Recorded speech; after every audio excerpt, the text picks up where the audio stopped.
Look, I have changed. We all change all the time. And I'm still trying to feel the old me in my social media account when I'm like, that's not the messaging I want to bring across anymore. Fast-paced videos, short interactions. Like, I'm really deep. I can do the deepest talk.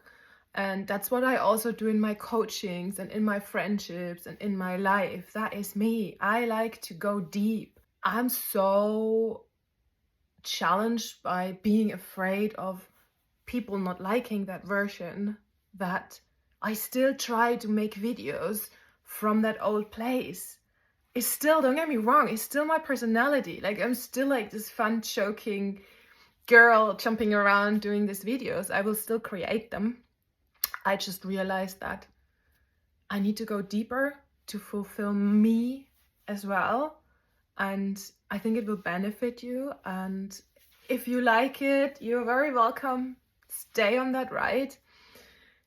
If you don't, then that's just life, you know. We can't always be liked and loved by everyone. We have to love ourselves, and that's the main message of everything. So let's just be you.